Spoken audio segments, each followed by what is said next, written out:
The first sign that something was wrong wasn't the insult. It was how casually he said it. Try not to embarrass me tonight. My husband adjusted the cuff of his navy jacket while staring into the mirror of our hotel suite. His tone wasn't angry. It wasn't even emotional. That somehow made it worse. Excuse me? I asked. He sighed like I was being difficult. You know what I mean. Outside the floor-to-ceiling windows, the lights of the estate glowed across acres of manicured gardens. Luxury cars moved slowly up the long private drive below us. I stood frozen beside the bed. For a second, I genuinely wondered if I had heard him correctly. Then he turned and smiled. Not warmly, not lovingly, patiently, like someone explaining something obvious to a child. These people are different, Olivia. I stared at him. Different. The word settled heavily between us. I've met people before, Ethan. I know. His smile widened. I'm just saying tonight is important. The room suddenly felt smaller. I wasn't planning on standing on a table and singing. I'm serious. So am I. He exhaled sharply. Look, a lot of influential people are going to be there. I waited. And I'd appreciate it if you just let me handle the conversations. There it was. The real meaning. Not don't embarrass me. Stay quiet. Smile. Look pretty. Don't speak unless spoken to. For a moment, I simply looked at him. This man had once driven 6 hours through a snowstorm because I mentioned over the phone that my apartment heater had broken. The man standing in front of me now felt like a stranger wearing my husband's face. But I didn't argue. I didn't defend myself. I didn't remind him that I'd spent years in rooms much bigger than the one we were about to enter. Instead, I smiled. Whatever makes you comfortable. The relief on his face appeared instantly, as if he had expected resistance, as if he had prepared for a fight. Instead, I picked up my clutch purse and let him believe he had won. Before I move further, I'd love to know where you're listening from. I've learned that stories like this connect people from all over the world. And if you've ever sat silently while someone underestimated you, you may understand exactly how I felt that night. So hit like and subscribe and stay with me, because it's going to get much more interesting. Even if I didn't realize it yet. The drive to the estate took almost 40 minutes. The entire way Ethan talked about business, names, investments, partnerships, people I supposedly wouldn't know. I've been working on getting invited here for months. That's great, I said. It really is. The version of Ethan I used to love would have shared that excitement with me. The new version seemed determined to perform it for me. Do you know who owns this place? I shook my head. No. He laughed. Exactly. I looked out the window. The city lights had disappeared behind us. Dark countryside stretched across the horizon. I guess you'll tell me. You've definitely heard of them. Maybe. They own one of the largest private investment groups in the country. I nodded. Impressive. It is. Another pause. Then, the guest list is basically impossible to get onto. There was something underneath his words, like attending this dinner somehow proved he belonged somewhere. I watched him carefully. The expensive watch, the custom suit, the confidence that had gradually become arrogance over the past year. Success had changed him. Not immediately. Slowly. The strange thing was that I had actually been happy for him. Proud of him. 3 years earlier, Ethan had been struggling to keep his consulting firm alive. Now he was making more money than he ever imagined. He'd expanded, built relationships, created influence. I celebrated every milestone, every achievement, every victory. But somewhere along the way, he started treating success like ownership. Ownership of people, including me. The first time I noticed it was 6 months earlier. We were having dinner with friends. One of them asked about a business article. I happen to know quite a bit about the topic. Before I could answer, Ethan interrupted. Olivia doesn't really follow that stuff. I remember staring at him, confused, because he knew that wasn't true. Later I mentioned it. He laughed. You were overthinking it. Maybe I was. At least that's what I told myself. Then it happened again. And again. Every time we entered a room, I seemed to become slightly smaller. Every time he gained status, He seemed slightly less interested in mine. Not that he knew much about it. That was the irony. Ethan thought he knew everything about me. But there was one thing he never knew. One thing I had deliberately hidden. Not because I was ashamed. Because I wanted to be loved without it. The secret had stayed buried for a year and a half. Until this night. The estate appeared around the bend like something from a movie. Massive stone gates. Private security. Perfectly lit pathways. The kind of place designed to make people feel important simply for entering. I saw Ethan straighten immediately. The car slowed. A guard checked our names. Then the gates opened. We drove through. Neither of us spoke.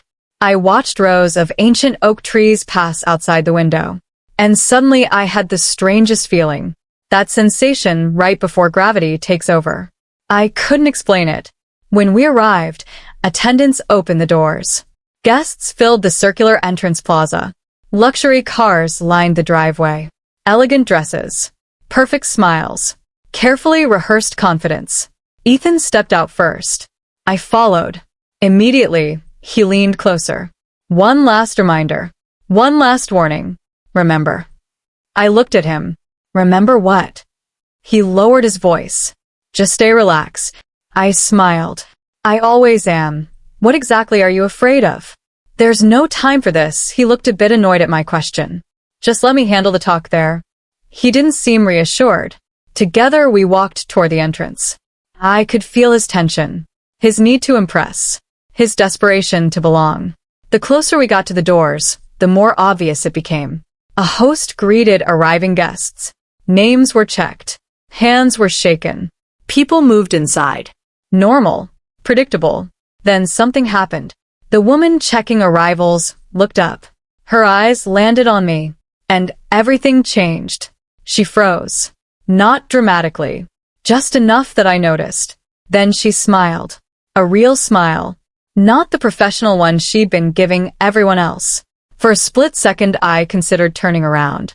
And before I could process it, she spoke. Is that really you? My stomach dropped. Ethan looked confused. The woman stepped away from her station. Toward me. Not him. Me. Olivia. I hadn't heard that voice in years. Not in person. My pulse quickened. Beside me, Ethan stiffened. Oh my God. And then she said something that made my husband's face go completely blank. We've been wondering if you were actually coming. Megan. Her smile widened. There she is. Before I could react, she stepped forward and hugged me. Oh my God, Olivia. Do you have any idea how long it's been?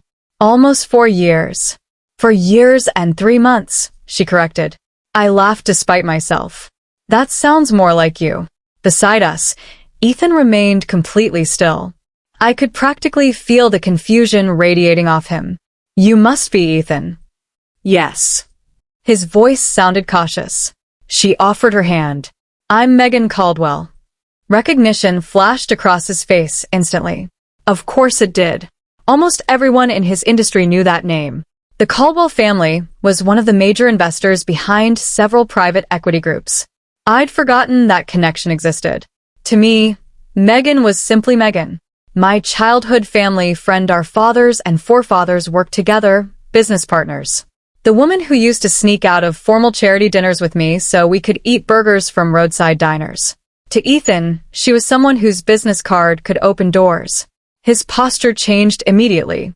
It is a pleasure to meet you. Megan smiled politely, then looked back at me. We honestly weren't sure you'd come. I noticed Ethan glance at me, then at her, then back at me. What do you mean? He asked. Megan looked surprised. Oh. Her eyes moved between us. You didn't tell him? My stomach tightened. I smiled quickly. We haven't talked about a lot of old things. Fortunately, Megan understood immediately. She always had. Her expression shifted. Professional. Controlled. Well, we're very happy you're here. Then she leaned closer. Your grandpa would have been furious if you skipped another one. My grandfather. The words hit Ethan like a brick. I saw it happen. A tiny change in his eyes. Not understanding, but confusion. When Ethan asked about my family, I told him my grandfather had been a professor. That wasn't a lie. He had taught economics for years. What I never mentioned was that teaching had been his second career, after building the investment empire that eventually made our family name known in circles Ethan desperately wanted to enter. That wasn't entirely false. It just wasn't the complete story.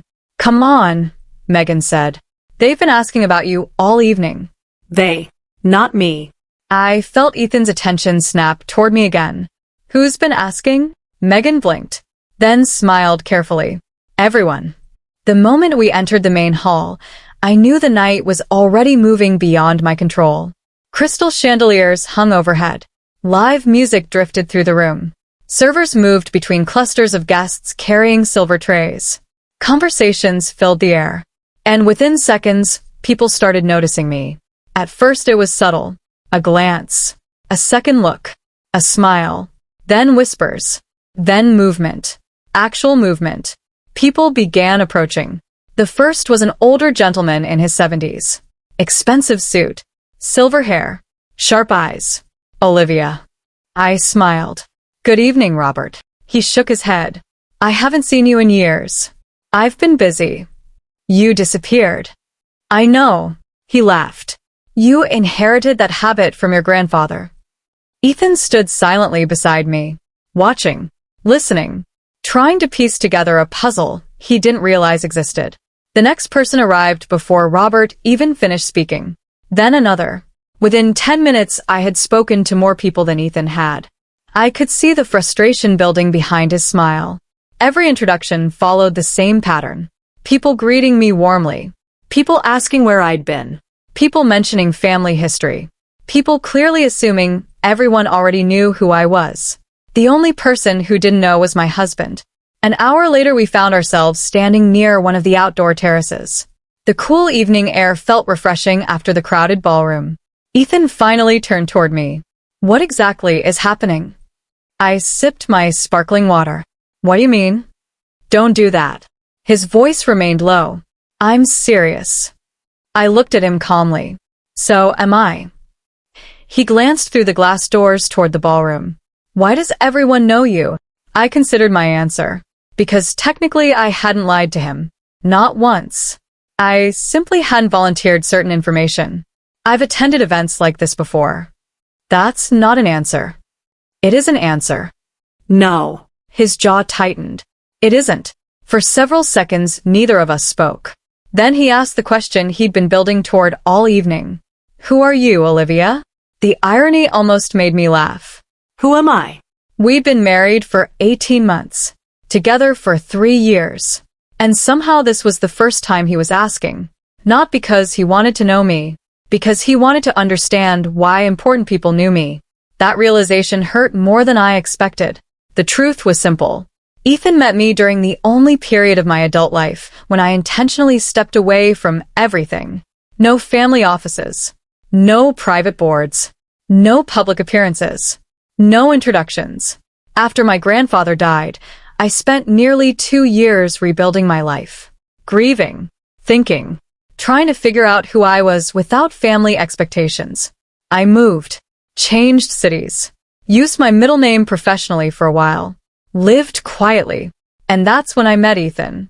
Back then his company consisted of 3 employees sharing a tiny office. He worked hard. Treated people well. Respected everyone. Including me. Especially me. That version of Ethan never cared about status. Which was exactly why I fell in love with him. When our relationship became serious, I faced a decision. Tell him everything. Or wait. I chose to wait. At first it was supposed to be temporary. A few months. Then a little longer. Then suddenly we were engaged. And the longer I waited, the harder the conversation became. Eventually I convinced myself that it didn't matter. That I could simply live a normal life. Tonight was proving how naive that had been. Back inside the ballroom, the evening continued. I noticed Ethan wasn't simply confused. He was becoming defensive. The more attention I received, the quieter he became, and more irritated he looked. During dinner it happened. A man across the table asked me, "Olivia, are you planning to come back to the foundation board?" Before I could answer, Ethan jumped in. "She doesn't really do much with that anymore." Really? He laughed a bit in disbelief. Then the entire table went silent. I felt heat rise into my face. Because of embarrassment and disbelief. He had done it again. The same thing he'd done at dinner parties with friends. Only now he was doing it in front of people who actually knew the truth. The man looked confused, then looked at me. Is that correct? I answered calmly. No. Silence. A fork touched a plate somewhere nearby. Someone cleared their throat. I continued. I stepped back temporarily. I still maintain voting authority. The man's eyebrows rose. I thought so. It will be so good to have you back. Across the table, Ethan shifted uncomfortably. Olivia? His tone had a quiet warning that I totally ignored. For the first time all night, I saw him realize he might be standing on very thin ice. And unfortunately for him, the evening was only beginning, because at the far end of the ballroom, a familiar figure had just entered. Someone whose arrival changed the entire atmosphere of the room. Conversation slowed. Heads turned. Several guests immediately stood. And the moment I saw who it was, I knew the secret I'd protected for past years was about to become impossible to hide. Because walking through those doors was the one person who knew every part of my family's history.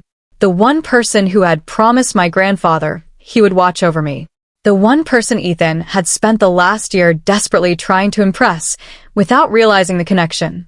And he was walking directly toward our table. I saw Ethan notice it immediately. His eyes followed the movement spreading across the room. Who is that? He asked quietly. I already knew. He had seen me too. The silver-haired gentleman crossed the ballroom with the calm confidence of someone who had spent decades in rooms exactly like this. Then he stopped beside our table. Olivia. I stood. For the first time all evening, genuine emotion caught me off guard. Richard. He smiled warmly. Not the polite smile he'd been giving everyone else. The smile of someone who had known me most of my life like family. He hugged me. The entire table watched, including Ethan. Especially Ethan. When Richard stepped back, he looked me over. Your grandpa would be furious the way you disconnected. I laughed. There seems to be a theme tonight. You vanished. I needed time. You took enough of it. His tone wasn't critical, just honest. The kind of honesty only old family friends can get away with. Then his eyes softened. How are you really doing? For a second the ballroom disappeared. Because beneath everything else, there was still grief. My grandfather had been gone for nearly 4 years. Most days I handled it well. Some days I didn't. Richard knew the difference. I'm better. Then nodded. Good. Only then did he finally look at Ethan. Richard Lawson. He extended his hand. The name alone made Ethan sit straighter. I saw recognition flash across his face. Richard Lawson wasn't just influential. He was one of the most respected investors in the country. A man Ethan had referenced countless times during business conversations. A man he'd spent the past year trying to get introduced to. And now Richard was standing directly in front of him. Because of me. Ethan Carter. They shook hands. It's an honor. Richard smiled politely, then said something completely innocent that nearly made me choke on my water. So, you're the husband. The husband. Not Ethan Carter. Not the consultant. Not the rising entrepreneur. The husband. While Ethan was clearly shocked. One after another shock. I watched Ethan process that distinction. And dislike it. Dinner continued. But from that moment forward, the balance of the evening changed. Every few minutes someone approached our table. Most wanted to speak with Richard. Many wanted to speak with me. Very few wanted to speak with Ethan. I could see how much it bothered him. Not because he wasn't receiving attention. Because he couldn't understand why I was. I could see he was staring at me from time to time, but didn't get a chance to ask me anything. He had unconsciously built a version of me in his mind. A smaller version. A simpler version. A woman who existed comfortably behind him. The breaking point came during dessert. A woman from another table stopped beside us. Olivia, are you attending the trustee meeting next month? The question sounded harmless. To me it was. To Ethan, it might as well have been another language. Possibly. We need your vote. I know. We've postponed 2 decisions already. I'll review everything next week. The woman looked relieved. Thank God. Then she walked away. Silence settled over our table. Ethan stared at me. I could practically hear the questions piling up inside his head. Finally, he couldn't take it anymore. What trustee meeting? The question came out sharper than he intended. The family trust. His expression froze. What family trust? The table suddenly became very interested in their coffee. Nobody spoke. Nobody interrupted. Richard slowly set down his fork. The poor man looked like he was watching a train approach a broken bridge. Olivia. Ethan's voice lowered. What family trust? The one my grandfather established. How large? There it was. Not what does it do? Not why didn't I know? Not tell me more. How large? I felt something cold settle in my chest. Because that question told me exactly where his mind had gone. Calculation. And for the first time all evening I didn't answer. The rest of dinner became awkward. Just uncomfortable. Ethan smiled less. Spoke less. Watched more. Every conversation seemed to reveal another piece of information he didn't have. Another layer of a life he hadn't known existed. At one point I excused myself and stepped onto one of the terraces overlooking the gardens. The night air felt cooler now. The moon reflected across a small lake in the distance. For the first time all evening, I felt alone. Rough night. I turned. Richard stood near the railing. I smiled faintly. You noticed. I have eyes. He joined me. The sounds of the ballroom drifted through the open doors behind us. Soft music. Muted conversations. Laughter. Finally Richard sighed. Your grandpa worried this might happen. What do you mean? He worried someone would fall in love with your life before they fell in love with you. The words hit harder than I expected. He wasn't always like this. He used to be kind. Richard nodded. For a while we stood quietly. Do you think he would have married you if he knew everything? I didn't answer. Not because I didn't have an answer. Because I wasn't ready to admit it. Inside the ballroom, Ethan was having his own conversation. I learned about it later. I only knew that when I returned, he looked different. More suspicious. More focused. Eventually, I discovered why. One of the guests had recognized my family name. And unlike everyone else, he hadn't been careful. Apparently, the conversation had gone something like this. You're Olivia's husband? Yes. Wow. What? The man laughed. You have no idea, do you? Ethan smiled politely. No idea about what? Never mind. No, seriously. The man lowered his voice. Let's just say your wife isn't exactly ordinary. Man, you are so damn lucky. That should have ended the conversation. Instead, Ethan kept pushing. What does that mean? The guest reportedly looked confused. You really don't know? Know what? About the trust? No. The companies? What companies? The holdings? Excuse me. At that point, the man's expression changed completely. Because he finally realized the truth. Ethan had walked into this event believing he was a big shot introducing me to an elite world. When in reality, he had accidentally brought me back into one. And he was the last person in the room to understand it. By the time the charity auction began, Ethan had stopped pretending. The confidence he'd arrived with was gone. In its place was something else. Dangerous.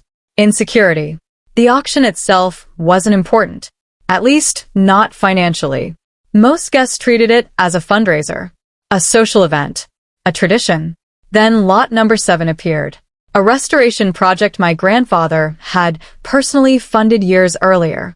The auctioneer smiled. I understand someone special is with us tonight. A few guests turned toward me. Then dozens. And so did Ethan. The auctioneer continued. Before we begin, I think we'd all like to welcome Olivia Harper back. The ballroom erupted in applause. Not polite applause. Warm applause. The kind reserved for someone people actually wanted to see. I froze.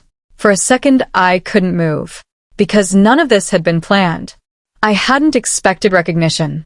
I certainly hadn't expected affection. Across the room, people smiled. Some raised glasses. Others nodded. And standing beside me, Ethan looked like the floor had disappeared beneath him. because the applause wasn't for him, wasn't because of his success. It was for me, for the woman he'd told to stay quiet, the woman he'd warned not to embarrass him, the woman he thought needed his world. And judging by the expression on his face, he was finally beginning to understand the truth. He had spent the last year climbing toward a social circle so desperately, without knowing his wife had been born inside it. And unfortunately for him, before this night ended, Richard was going to tell a story. A story about my grandfather. A story about an investment empire. And a story about why my name appeared on documents Ethan had never imagined existed. The moment that story was told, everything in our marriage would change. The auction resumed. People returned to their conversations. On the surface, the evening continued normally. But for Ethan and me, nothing felt normal anymore. I could sense it beside me. The man who had spent months preparing for this event was no longer paying attention to the event itself. He was paying attention to me. Every conversation, every greeting, every name, every reaction. Trying to solve a puzzle. The first real confrontation happened 30 minutes later. I was standing near one of the gallery hallways when Ethan appeared beside me. Not angry. Not yet. But no longer pretending. We need to talk. His voice was controlled. Okay. We walked away from the crowd. Down a quiet corridor lined with paintings. The sounds of the ballroom gradually disappeared behind us. Finally, he stopped. Turned toward me. And asked, "How much?" I stared at him. What? How much is the trust worth? There it was again. Not who are these people? Not why didn't you tell me? Not help me understand. How much? For several seconds, I simply looked at him. Is that really your first question? His jaw tightened. Stop turning this around. I'm not. Then answer me. I folded my arms. No. The answer surprised him. What do you mean no? I mean, I'm not discussing trust valuations in a hallway during a dinner party. His expression darkened.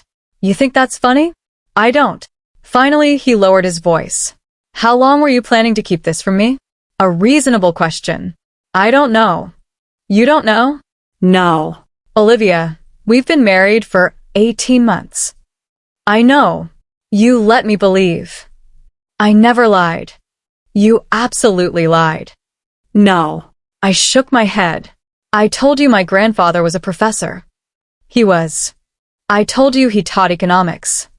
He did. I told you he left me an inheritance. He did. Ethan stared at me. But you left out the part where he built an investment empire. I sighed. Yes. You left out the part where everyone here knows your family. Yes. You left out the part where apparently you're connected to half the people I've spent years trying to meet. I didn't answer, because he was right. For a moment I thought he was hurt. Actually hurt. But what he said next, everything changed. Do you have any idea what this could have done for my business?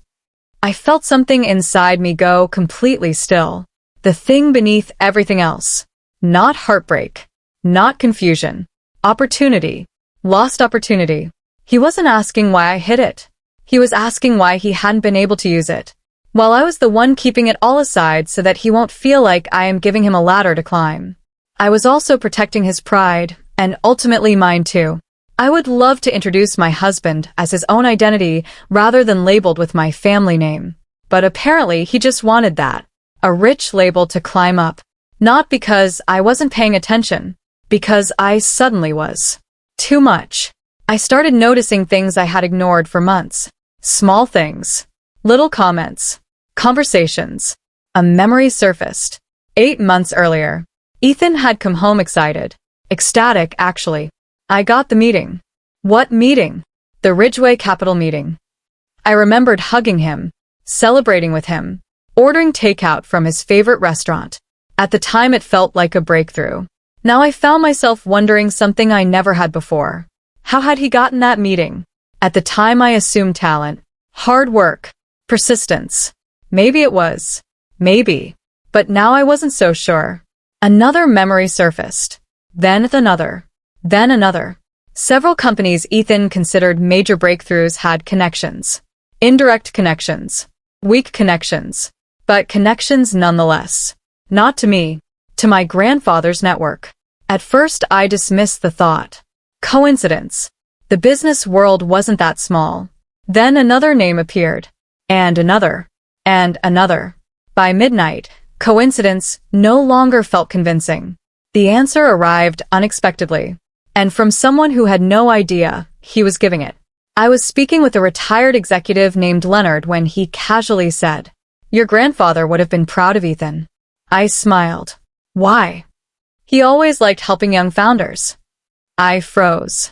What? Leonard looked surprised. You didn't know? My stomach tightened. Know what? The introductions. The rooms suddenly felt quieter. What introductions? Leonard laughed softly. The ones he arranged years ago. I didn't laugh. Leonard's smile faded. Then realization crossed his face. Oh. For several seconds, he looked genuinely uncomfortable. Olivia. My pulse accelerated. What introductions? He lowered his voice. I assumed you knew. Knew what? Leonard sighed. Your grandfather asked several people to keep an eye on Ethan after you started dating. Everything inside me stopped. Not emotionally. Physically. Like the world had suddenly paused. What? The word barely escaped. Leonard immediately regretted speaking. I could see it. I probably shouldn't. Tell me. What are you talking about? The older man rubbed his forehead. Nothing inappropriate. His voice remained calm. Your grandfather was old-fashioned. He liked Ethan. The statement shocked me, because Ethan and my grandfather had only met twice. Both times briefly. Both times before my grandfather's health declined. Leonard continued. He thought Ethan worked hard. And he believed in giving good people opportunities. A knot formed in my chest. Leonard. The man sighed, then finally told me, your grandfather quietly called several people. The room spun slightly. Who? A few investors. Who? A few board members. Who? A few CEOs. Every answer felt heavier than the last. He never asked them to hand Ethan anything. Leonard spoke carefully, only to listen. My heart sank, because I suddenly understood exactly what had happened. The meetings, the introductions, the open doors, the opportunities. Not all of them, not even most of them, but enough. Enough to matter. Enough to change the story Ethan told himself about his rise. Enough to change the story I told myself too. I found Richard 20 minutes later. He took one look at my face and guessed. I was hoping that wouldn't come out tonight. Is it true? He looked away briefly. That was answer enough. Still, I asked again. Is it true? Yes. The word landed heavily. I stared at him. Why didn't anyone tell me? Because your grandpa specifically asked us not to. I laughed once. A humorless laugh. Of course he did. He wanted Ethan to succeed on his own. Then why help at all? Because he loved you. He never bought Ethan anything. I know. He never invested in his company. He never guaranteed success. He simply opened a few doors. That was exactly the problem. Because sometimes one open door changes everything. Around 1 a.m, the charity event finally began winding down. Guests started leaving. Cars lined up outside. Conversations shifted toward goodbyes. Ethan remained strangely quiet. Too quiet. The longer he thought, the more concerned I became. Because I knew Ethan. I knew how pride worked inside him. I knew how ambition worked inside him. And I knew what tonight was doing to both. A version where he wasn't entirely self-made. And Ethan hated owing anyone anything. Especially someone connected to me. Especially now. Unfortunately, he was about to learn something even worse. Because as guests continued saying their goodbyes, Richard finally approached us one last time. Before you leave, he said, there is something your grandfather wanted Olivia to have. My heart skipped. Richard reached into his jacket and produced a sealed envelope. One I had never seen before. One that had apparently been waiting for years. Written in across the front in my grandfather's unmistakable handwriting were 6 simple words. For Olivia, when she's ready. The moment I saw it, I knew. Whatever was inside that envelope was going to change far more than this evening. It might change everything. I didn't open right away. The drive back to the hotel was almost completely silent. Ethan stared out his window. I stared out mine. The distance between us felt much larger than the few inches of leather seat separating us. I genuinely didn't know what he was thinking, but that didn't frighten me. The moment we entered the hotel suite, Ethan spoke. "Open it." I looked down at the envelope. "What?" "The letter." His voice sounded strangely flat. "Open it." I set my purse down. "I'm tired." "I don't care." The answer came too quickly. Too sharply. I looked up. His expression startled me. Frustration. Confusion. Resentment. "That's not meant for you to." He cut me halfway. "I want to know." I stared him. "Okay." I sat on the sofa, carefully broke the seal, and unfolded the pages inside. There were 3, all handwritten. The first line nearly broke me. "Olivia, if you're reading this, then you've finally decided to stop hiding from your own life." I had to stop reading for a moment. My grandfather's voice practically echoed through the words. I swallowed hard and continued.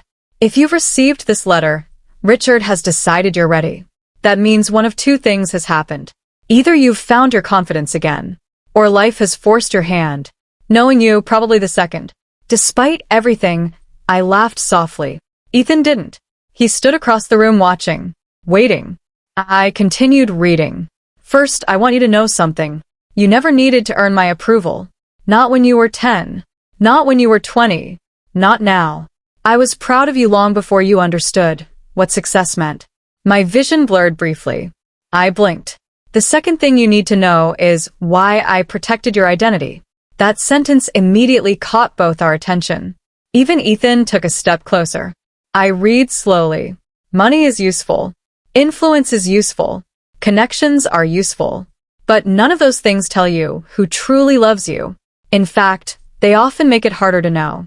I spent decades watching people treat me differently once they learned my name. I watched opportunities appear from nowhere. I watched strangers become friends overnight. I watched honesty disappear from conversations. And I promised myself I would protect you from that as long as I could.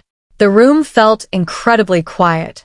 When you eventually fall in love, I hope you wait before revealing everything.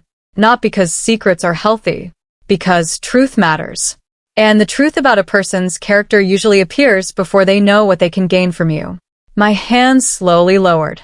I couldn't continue for several seconds, because suddenly everything made sense.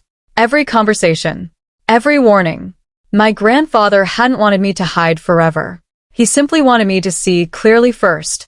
"What else does it say?" Ethan's voice interrupted my thoughts. I looked up. His eyes remained fixed on the pages. Not on me. The pages. "There may come a day when someone discovers the truth and feels betrayed. If that happens, pay close attention to their first questions. People reveal themselves very quickly when expectations collapse. Some ask, 'Why didn't you trust me?' Others ask, 'Are you okay?' And some ask, 'How much?' I froze. The room froze. Everything froze. Because those had been Ethan's exact words. How much? For several seconds, nobody moved. Nobody spoke. I slowly looked up and found Ethan staring back at me. The damage had already been done. The rest of the letter became even more personal. My grandfather discussed family, Loss. responsibility, Grief. Then near the end, one particular paragraph stood out. "Olivia, if you ever feel uncertain about someone's intentions, do not examine what they say during good times. Examine what they say after disappointment. Character becomes visible when people believe they deserve something they did not receive." I finished reading, then carefully folded the pages. Finally, Ethan spoke. "That's convenient." I looked up. "What?" "That letter." His laugh sounded bitter. "Very convenient." I stared at him. "Convenient? Your grandfather writes a letter predicting this exact situation?" I couldn't believe what I was hearing. He didn't predict anything. Really? No. Ethan shook his head. "Come on, Olivia." Something ugly had entered his voice. Something I'd never heard before. He basically wrote an instruction manual telling you how to judge people. I stood slowly. That's not what he did. Isn't it? No. Then what was it? I looked directly at him. It was advice. His expression hardened. No. The answer came immediately. It was manipulation. That word hit me harder than I expected. Manipulation. Hearing Ethan describe him that way felt wrong. Deeply wrong. That's unfair. Ethan laughed. Unfair? Yes. What's unfair is finding out my wife has spent 3 years hiding who she is. The argument had finally arrived. And unfortunately, honesty wasn't helping him. For the next hour, we argued. Just two people watching a marriage crack in real time. You should have told me. I know. When? I don't know. Before we got married? Probably. Before we got engaged? Maybe.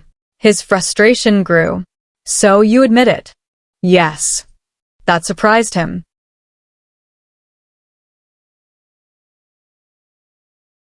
I wasn't interested in defending every decision I'd made. Some of them deserved criticism. Finally, I asked the question. If you had known from the beginning, would you have approached our relationship differently? Because if the answer had been no, it would have come immediately. Instead, he hesitated. Just enough. And that hesitation hurt more than any argument. I didn't tell you, but what did you do? You suddenly assumed I don't belong, like you're some kind of elite, and I am beneath you. I wonder if you ever loved me? You're not even successful yet, and you started treating me like a paper bag, just toss around and discard? I said it all. Don't twist it, he said. I see it now, I calmly said, and walked away. The next morning should have brought clarity. Instead, it brought something much worse. Evidence. I woke up early. Ethan was already gone. At first, I assumed he'd gone for coffee. Then I noticed his laptop missing. His tablet missing. Several folders missing. A strange feeling settled over me. Around noon, he finally returned. And one glance told me everything. He had spent the entire morning investigating, researching, Digging. looking into my family's history, the trust, the businesses, the holdings, everything. He wasn't hiding it either. There were printed documents under his arm, notes, financial reports, company structures. The look on his face wasn't curiosity anymore. It was obsession. And as he dropped the papers onto the table, I realized something terrifying. He wasn't learning about me. He was auditing me. The woman he married had somehow become a business case study, a financial investigation, an opportunity analysis.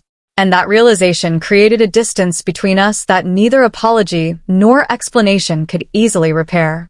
Unfortunately, the worst discovery hadn't happened yet, because later that afternoon, Ethan would uncover something buried deep inside old records. Something that would completely destroy the story he told himself about his success. And when Ethan learned that truth, embarrassment would turn into anger. Anger would turn into resentment. And resentment would begin destroying everything. If you are with me till here, like and subscribe the channel.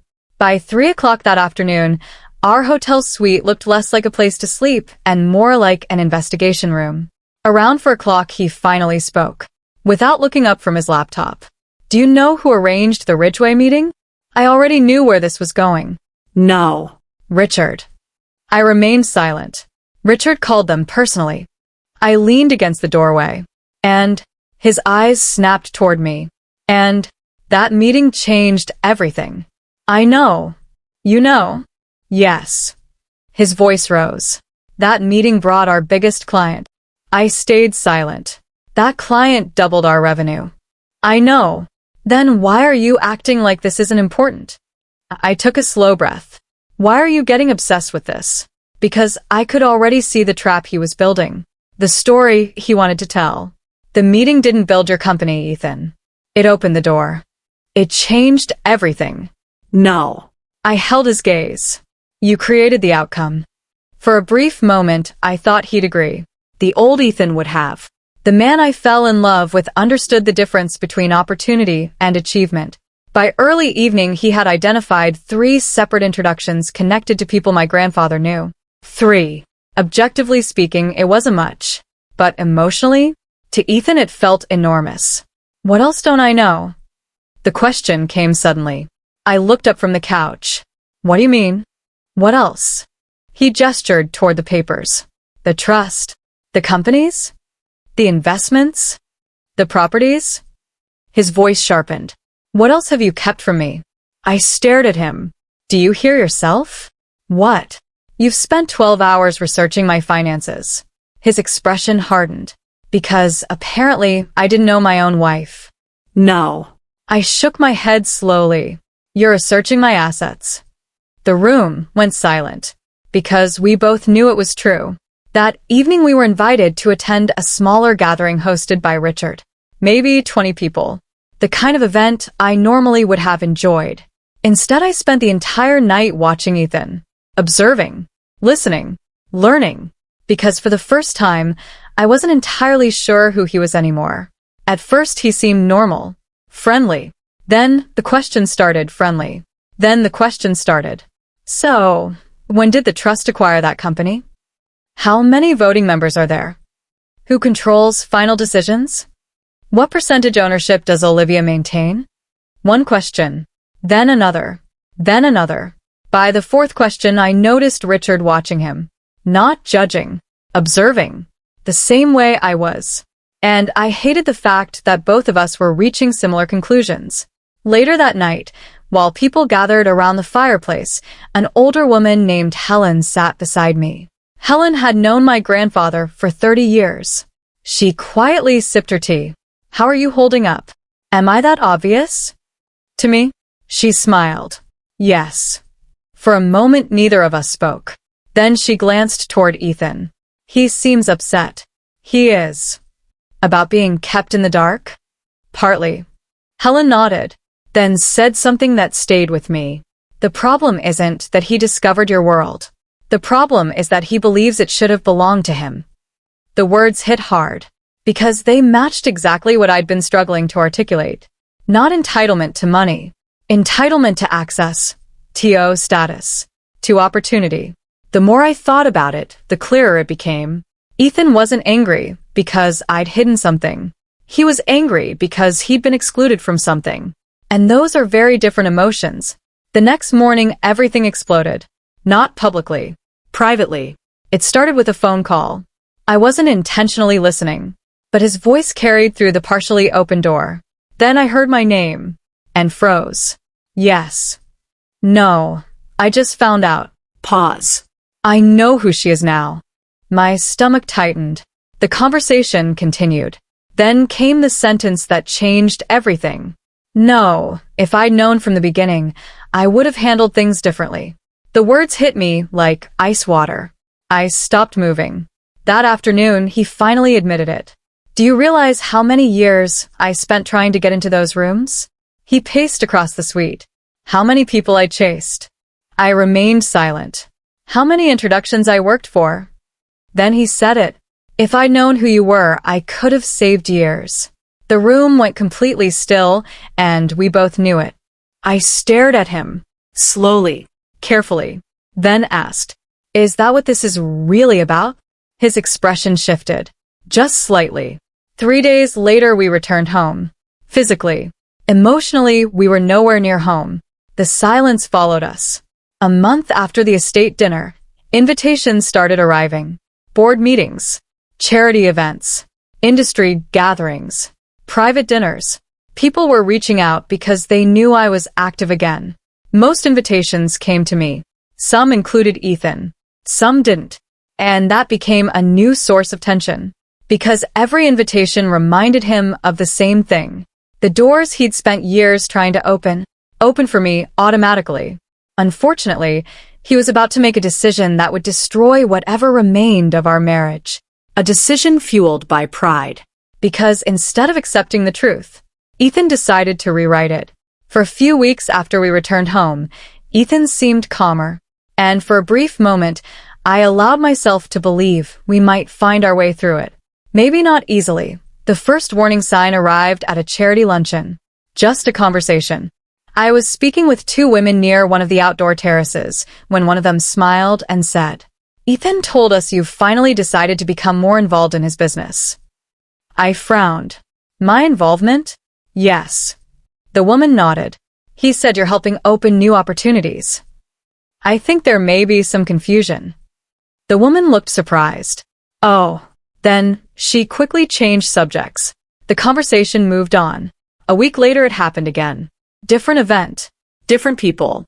Same feeling. This time a man congratulated Ethan while I was standing beside him. Smart move. Ethan smiled. What is? Bringing family resources into expansion. The man's tone was friendly, casual, normal, but I saw something flicker across Ethan's face. Not confusion, recognition. The man eventually walked away. I waited. 5 seconds. 10. 15. Nothing.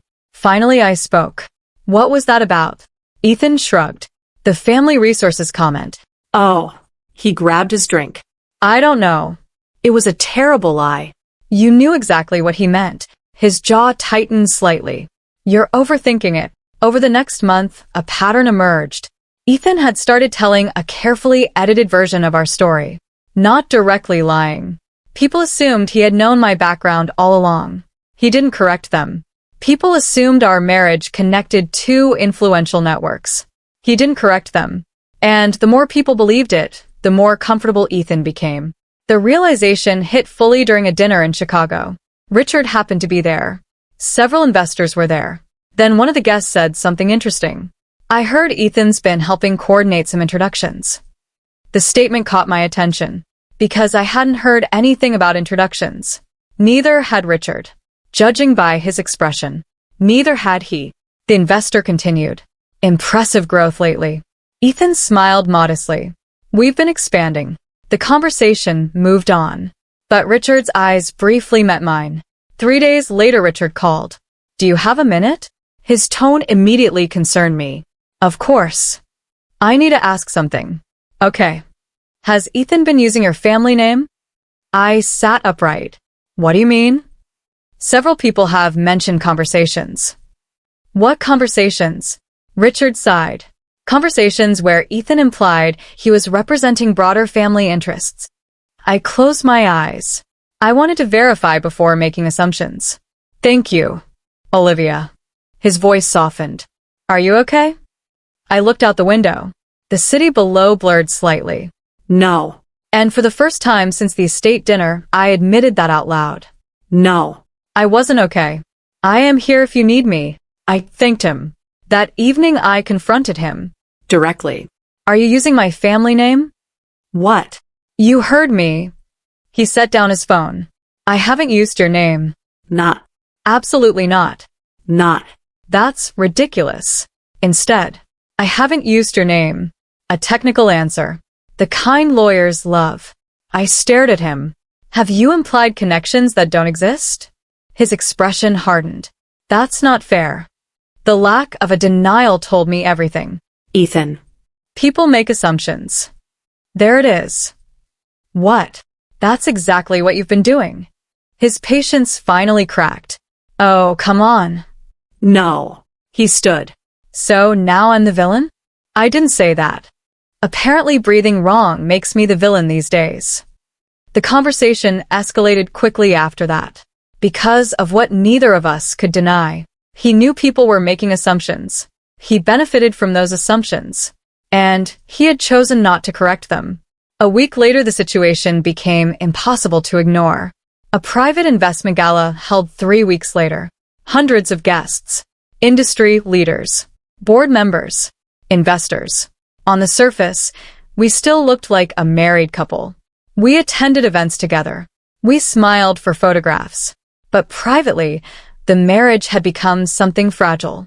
Because Ethan was about to introduce himself in a way that forced the truth into the open. And once the truth arrived, there would be no putting it back. About an hour into the event, I noticed Ethan speaking with a group near the stage. At first I ignored it.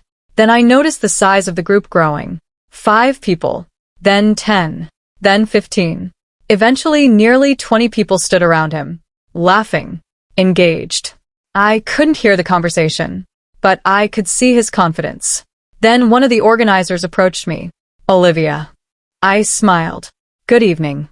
We're making a few adjustments to the presentation order. Okay. There may be a brief recognition segment. I nodded politely. Nothing unusual. Events like this often included acknowledgments. I didn't think much of it. The problem began 20 minutes later. One of the event sponsors stepped onto the stage. Introductions started. Awards followed. Then recognition remarks. Until Ethan's name appeared on the screen. I sat up slightly. That wasn't on the published schedule. Around the room, several people looked surprised, including Richard. Including me. The sponsor smiled. We'd like to recognize emerging leadership and partnership development. Applause followed. Then Ethan walked onto the stage. I immediately knew something was wrong, because he looked prepared. Too prepared.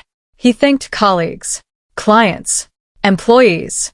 Then his speech shifted. Gradually. I've been fortunate to build relationships across many communities. Polite applause.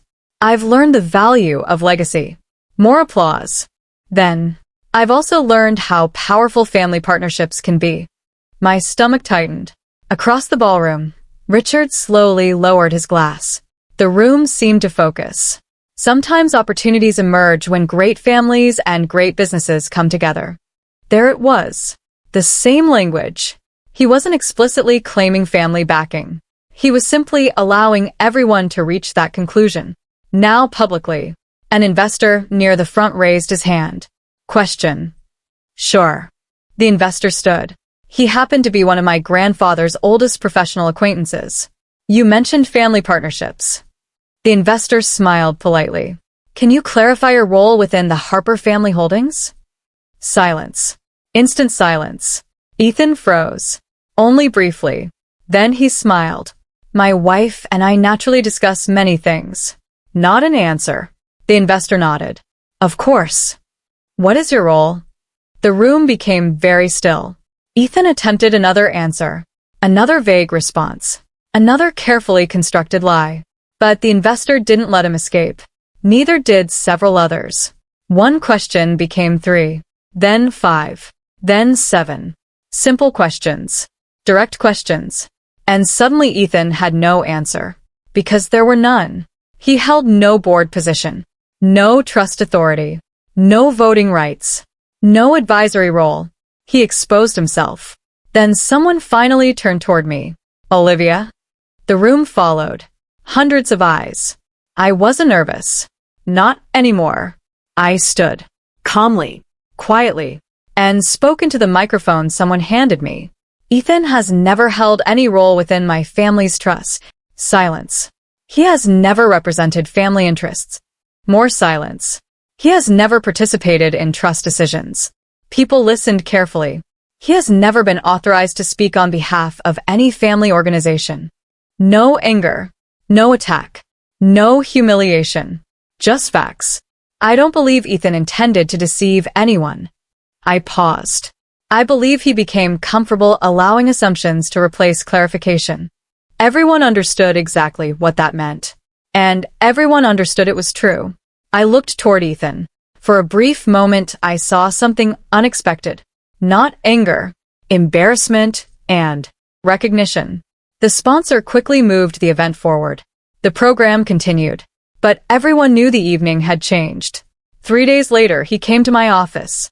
No lawyers. No audience. No arguments. Just Ethan. He sat across from me quietly. For several minutes, neither of us spoke. Then he said, I think I became someone I don't like. When I started succeeding, I told myself I deserved everything. His eyes dropped. When I learned who you were, I started calculating. And once I started calculating, he shook his head. I stopped appreciating. For the first time in months, I believed him. Not because he was defending himself. Because he wasn't. Do you still love me? I thought about it. Longer than either of us wanted. Finally, I answered honestly. I don't know. The truth hurt both of us. But it was still the truth. 6 months later, we finalized our divorce. Quietly. No ugly court battle. A year later, my life looked very different. I rejoined several boards. Expanded charitable projects. Returned to work I'd abandoned after my grandfather's death. Most importantly, I stopped hiding. I no longer needed to make myself smaller for someone else's comfort. I no longer needed to prove I was worthy without my background. And I no longer needed to apologize for parts of myself that were always true. The last thing Richard ever said about the situation stayed with me. We were walking through the estate gardens one afternoon when he smiled and said, "Your grandfather wasn't trying to teach you how to find rich people." I laughed. I know. He was trying to teach you how to find honest ones. For once, I didn't have an answer. Because he was right. Today, when people ask what happened, I don't tell them about the gala or the trust. I tell them something much simpler. The moment when I realized the person beside me had stopped seeing me as a partner and started seeing me as an opportunity. If you've made it this far, I want to ask you, who was more wrong in this story? Was Olivia wrong for hiding the truth for years? Or was Ethan wrong for allowing ambition to change how he viewed his wife? And if you were in Olivia's position, would you have forgiven him? Let me know in the comments. Because I'm genuinely curious what you would have done. Like and subscribe the channel so you don't miss the next one. Thanks for listening, folks.